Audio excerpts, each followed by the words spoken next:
Hello, everybody, and Hello, hello. welcome to our new series. Today, starting with the first one with the title of Me, Myself, and AI. Because, yes, this new series is everything about the power of artificial intelligence and how you can really become an AI leader getting out of this position that you may have today being just an AI user. And let me just starting our new series with some information that I got this morning. So brand new. And this is about McKinsey, speaking about some reports of the impact of AI enabling more productivity in the workplace.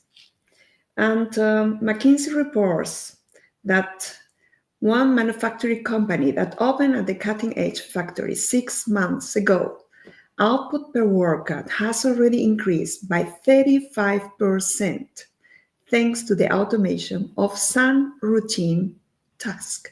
And this is the report of the CEO of this company. So we know that artificial intelligence is here to stay.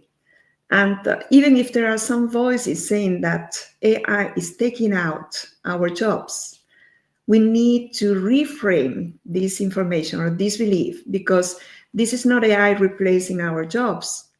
It's more people having the AI competence who are going to replace us in our jobs. So we want you to be the creator of your future and to champion your own mission and ambition, being at the cutting edge of using AI for your own development as an expert.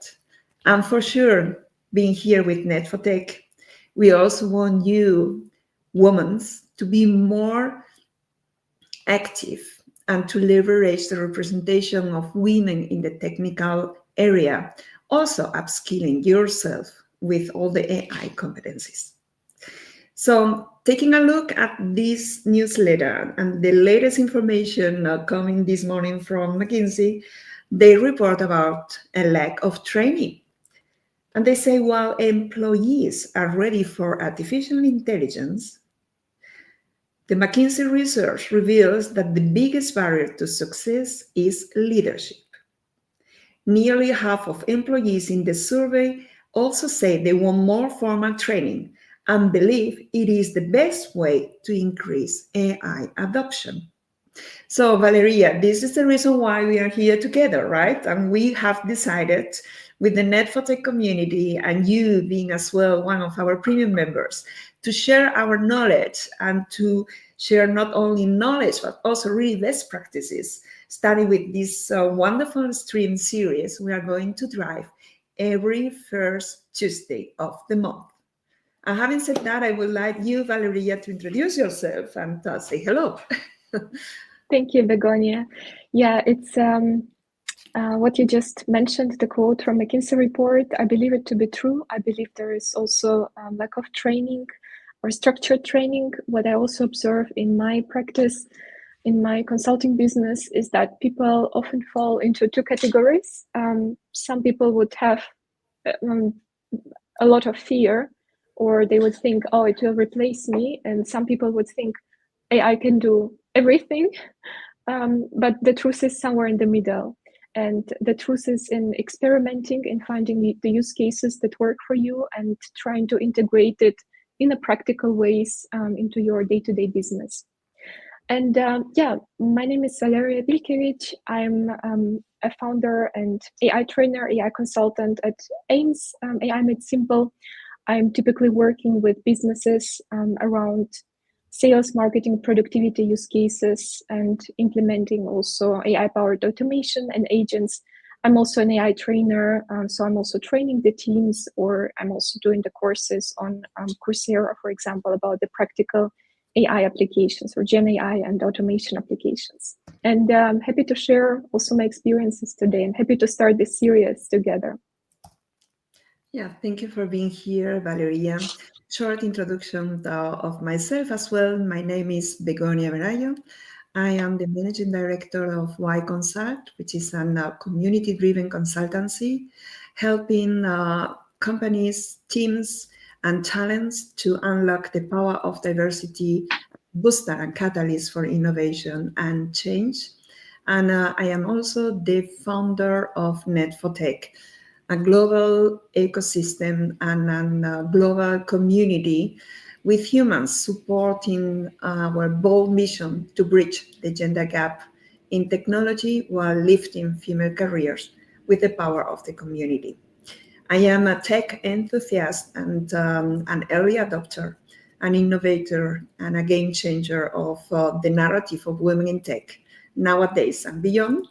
And I'm very happy to be here together with you, Valeria, and to go ahead as well with our first stream, where we really want with you to discover a little bit what's going on right now in this 2025.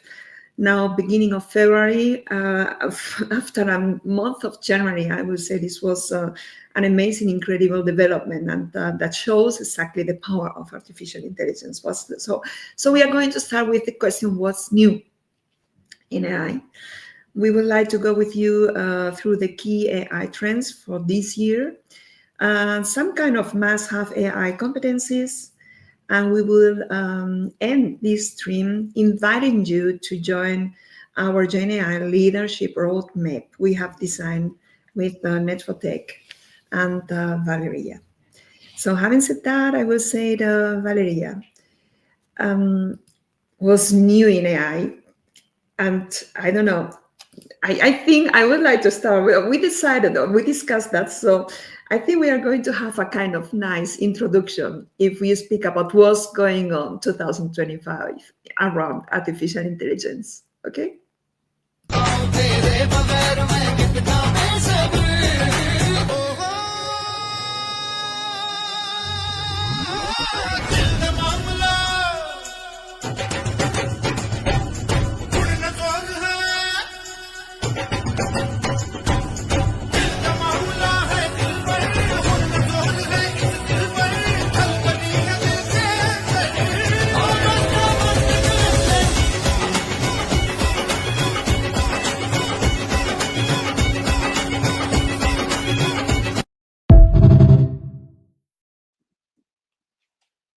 I always have to laugh when I see this video. It's funny, and it indeed shows kind of the developments of the past few weeks. And yeah, of course, we will talk also about DeepSeek today, because you, if you are online, if you read the news, LinkedIn, you could not miss it because it was everywhere. But basically, why the whole hype? So we see that it's, I believe personally that it's because it's from China. It's a Chinese model, which also a deep reasoner, and also open source, which means it's free for everybody to, not just to use, as you can use the chatbot, but also to host it and to read the code and to look everything that they have done there.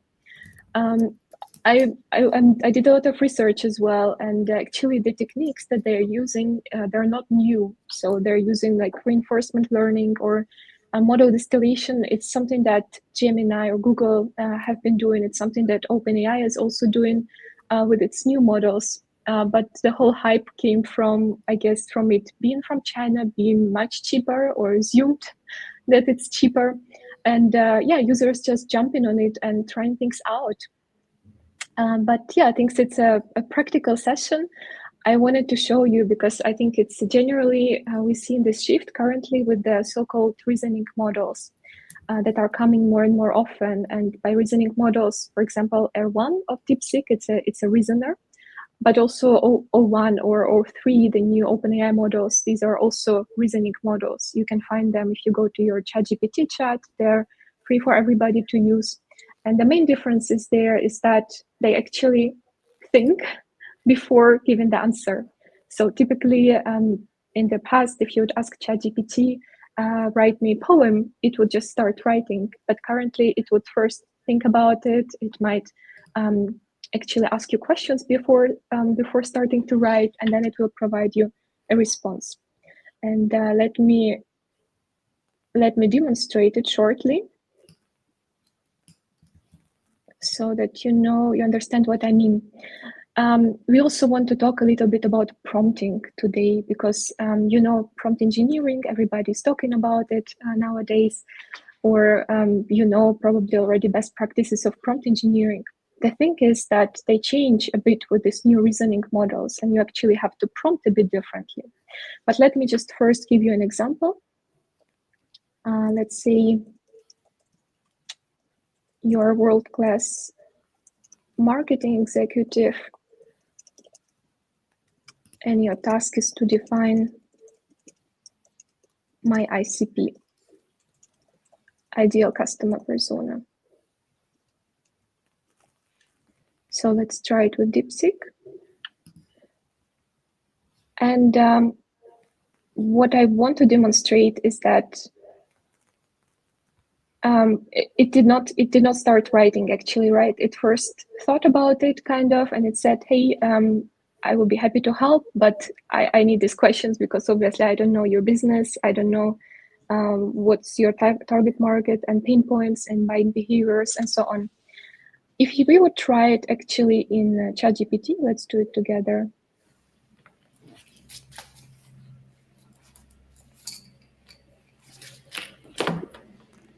So trying just the same prompt. It's a very simple prompt, right?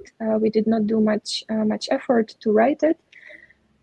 It's actually even O3 Mini. It starts reasoning, and this is exactly what we mean by saying this is the new types of models. These are the reasoning models. And just for you also as a short overview, probably best practices for writing good prompt, something like giving it a role and providing a lot of context details, and providing also tasks, what it has to accomplish, maybe saying, hey, I need exactly, for example, demographics, I need psychographics as it shows, I need something else, and then also maybe giving a few examples. And you probably heard a lot of times about so-called chain of thought prompting, or just adding the phrase to the prompt.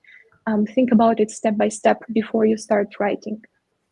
And this is exactly trying to guide the chatbot, or trying to guide the model to think before it actually writes an answer.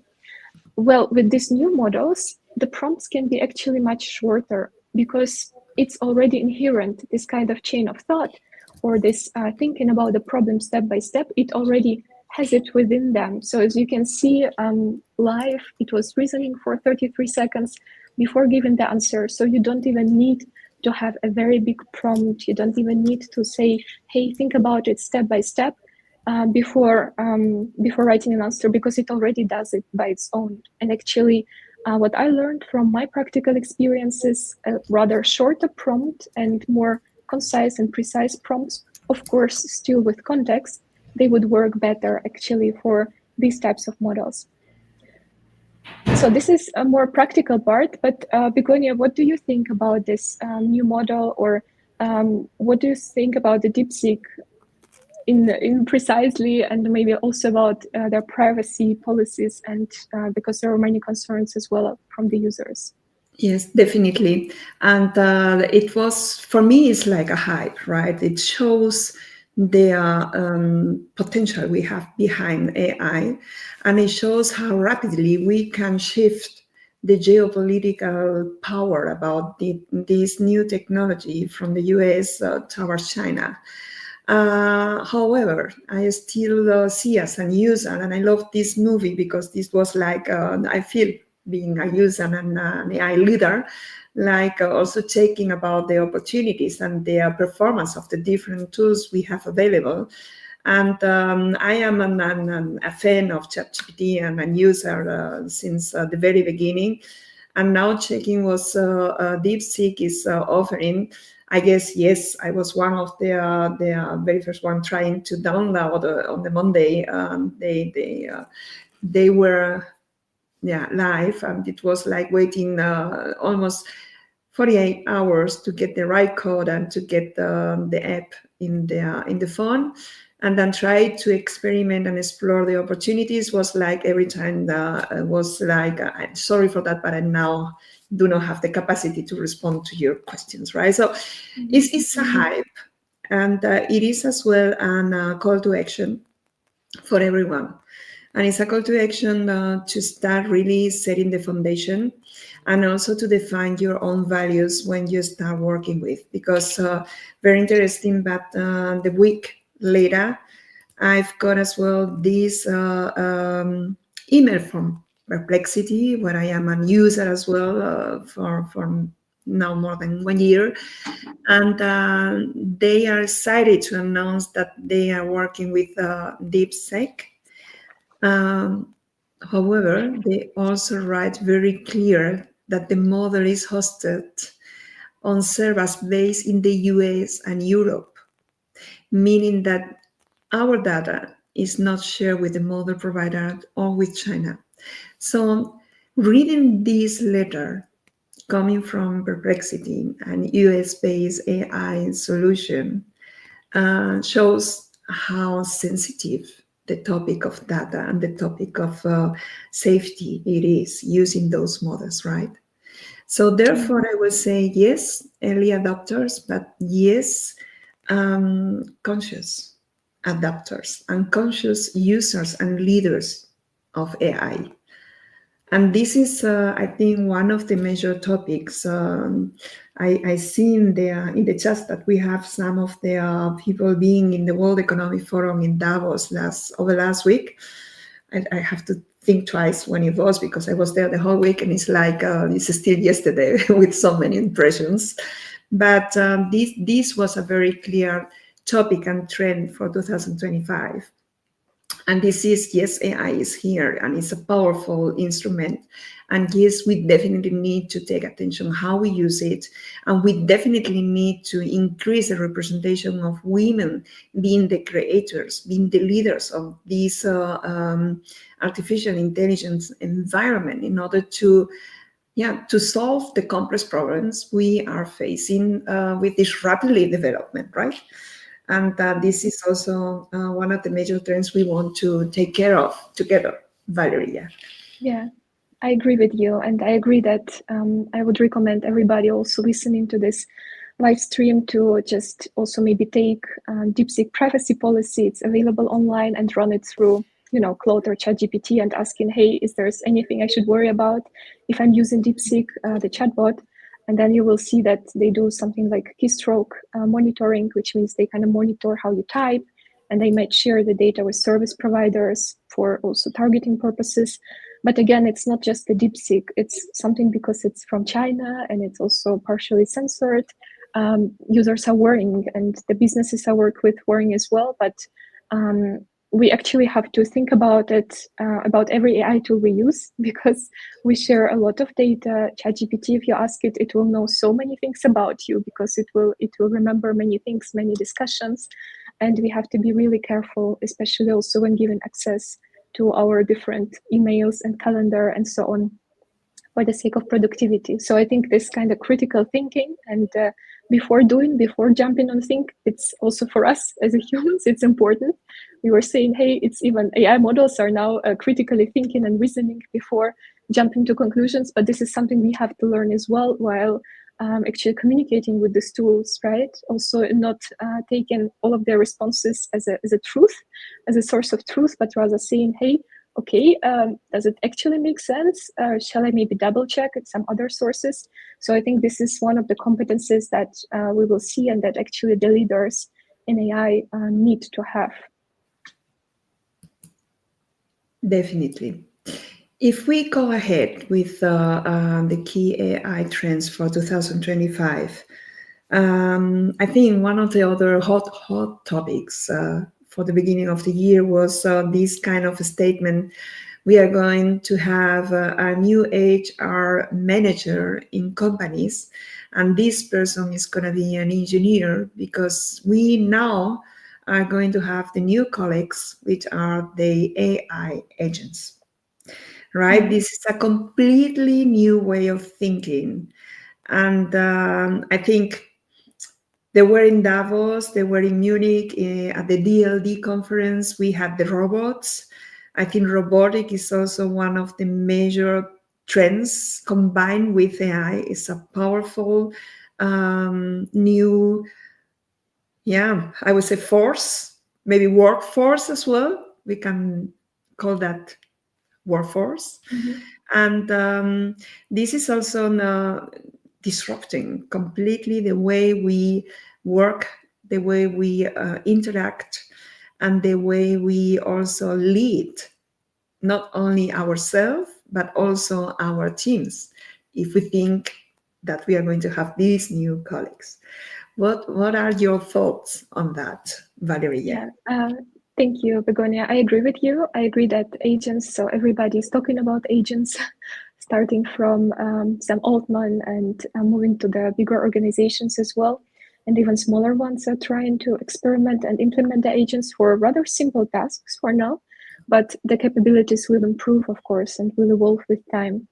And how you can even imagine an agent if you're coming from rather non-technical background, it's if you were talking about the chatbot, let's say you're using ChatGPT, you typically ask it questions and it gives you the answer. Then you also ask questions again, it gives you the answer. Agent, you give it the capabilities, which is you describe also in a prompt a set of behaviors it should do and a set of actions and how it should perform these behaviors. And you give it also access. So agents, they typically they can do things. They're not just can reply to you, but they can actually execute. That's the biggest difference between the normal chatbots. So you can give them access to your calendar, to your email inbox, to your even ads account, and then you can instruct it to do things on its own. And this is the main major differences. And we've seen it now as well. It's one of the trends. You heard about deep research, the new OpenAI deep research, but also deep research from Gemini, which you are able to access also in Germany, in Europe. This is already going to the agentic direction because it's like a research agent which executes on its own. It's also more slower. So this is also another trend, like having the slower models, which are more thoughtful. And you probably heard about OpenAI Operator. It's also an agentic AI, or it can actually control your screen and do things on your behalf.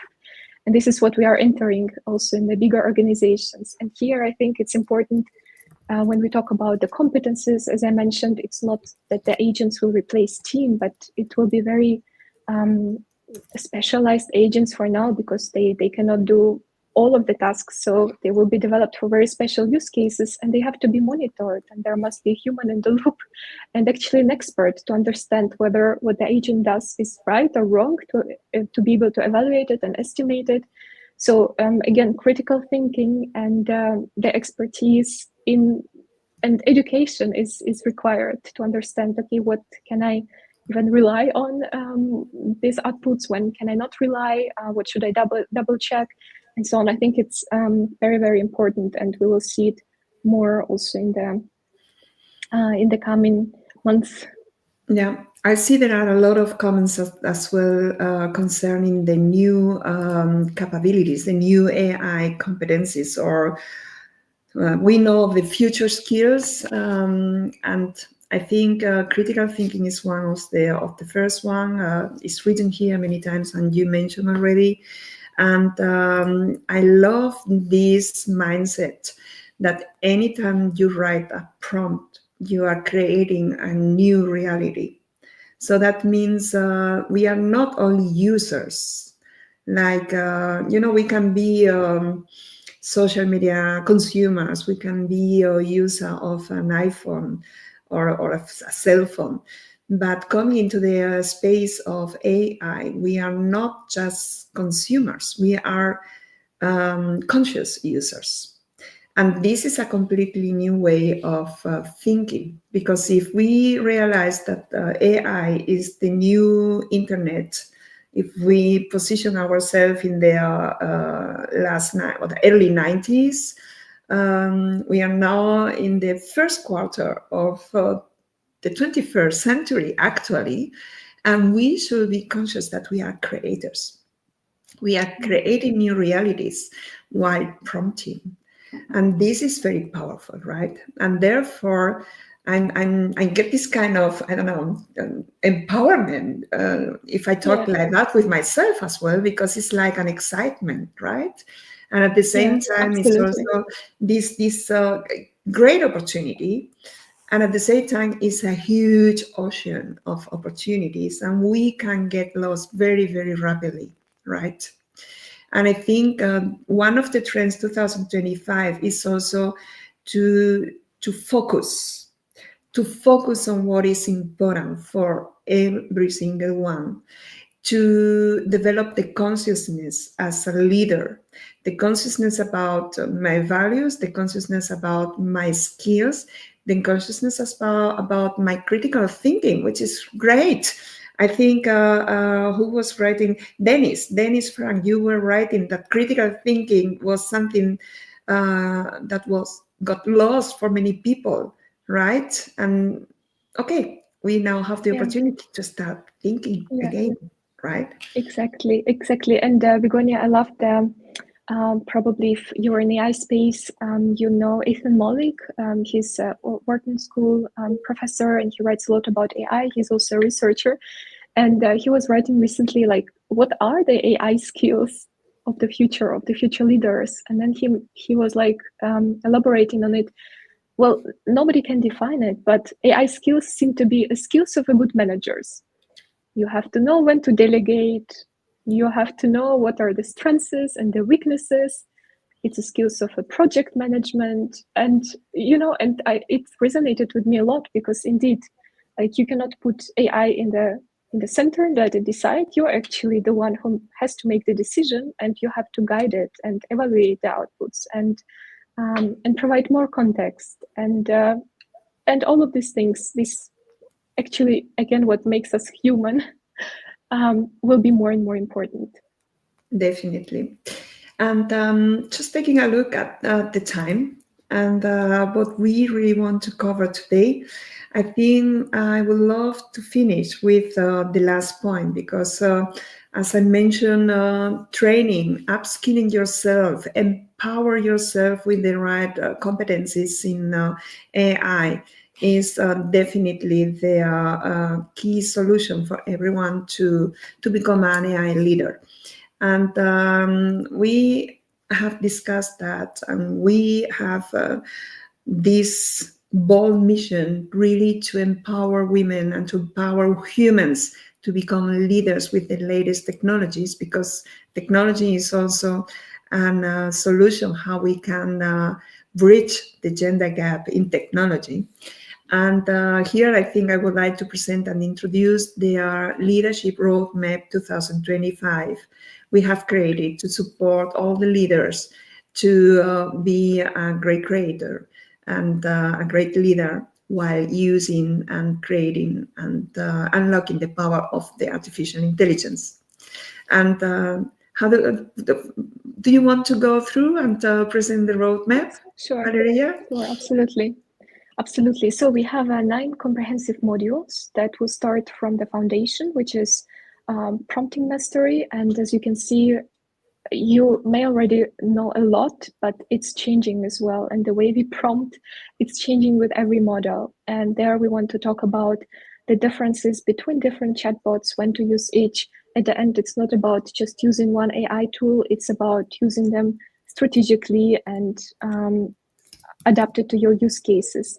And then we want to go step by step and actually showing the practical examples, how to use AI for LinkedIn for your thought leadership, how to use AI for research and data analysis, how to use it for content creation, whether it's a copywriting, because also some chatbots are better for copywriting, and their the approach to prompting is also different.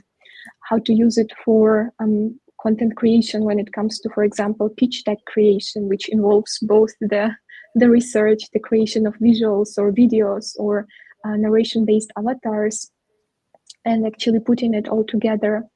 Also, how to build AI tools and AI assistants, both simpler versions of it, as you know, like custom GPTs or projects of the Claude, but also more advanced versions, which also connected to your apps, such as again, as a personal assistant to your calendar or email apps, or even to your more specialized apps that you're using day to day. And there we also want to talk about workflow automation and about agentic AI actually. So when actually you are giving the capabilities, providing the capabilities and instructions and accesses to the tools, and AI will execute on your behalf. And of course, we also want to talk about the ethics and governance, because we will mention it in every of the deep dives, but we also have a dedicated session for it, because it's very important to think about it, to know how to build those policies in your organization as well, how to monitor as well the biases in AI tools, and how to actually teach your even your employees to be able to use them, experiment with those tools, but also on the other hand use them wisely. I think it's going to be a great journey of actually beginning in February and ending in November. We aim to support this journey with different milestones. So we will have our talks like we do today with Valeria and myself, and why not? We can also invite other experts to join us as well. Those are going to be live streams in LinkedIn and YouTube. We are going to do every first Tuesday of the month. And this was the first one. We want to aim to be very concrete as well, with some kind of user cases and very clear pragmatical showcase of AI in action in these LinkedIn Lives. Those LinkedIn Lives are going to be always an introduction of the next deep dive. So one is the discussion and streams. The second one are the deep dive workshops of 90 minutes. Those are going to be very much focused on the different topics that Valeria has already described. So 9 different workshops, and if you follow the QR, you landed directly in our Netfotech training site, where you can already showcase the first 6 one. And those deep dives are going to take place on the last Tuesday of the month in the afternoon, 90 minutes, and we have very special prizes and opportunities for you to join, because we definitely want you, everyone, to become a leader using AI. And this is why we encourage you to join us. And it's not going to be just the trainings and the streams, it's going to be a community. We are going to have an LinkedIn group, a closed LinkedIn group with all the participants of those AI deep dives. And this is going as well for you the opportunity to exchange among the participants and to keep on track, right? Because there is not only visiting the streams or being in the trainings, upskilling yourself, is using it, is creating it, is changing your way of thinking, your way of working, your way of leading, what we want to support. And there is nothing better than doing that together with your peers. So I will say that I'm very much excited about this journey together. We are now coming to the end of our first stream. And thank you so much, Valeria. I think I'm very much excited. Me We too. did the first deep dives last year in a kind of different formats, and they were an excellent success too. And they encouraged us to do that and to keep on going.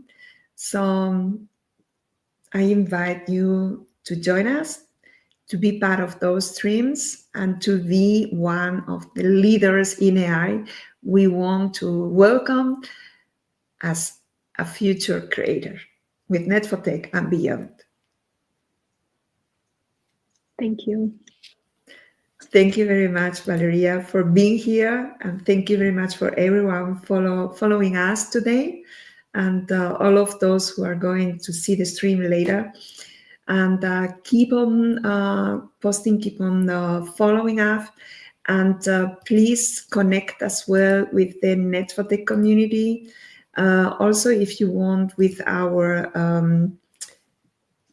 LinkedIn site, where you can follow and keep up to date with everything we are going to do, but also as well becoming a member and registering for the newsletter.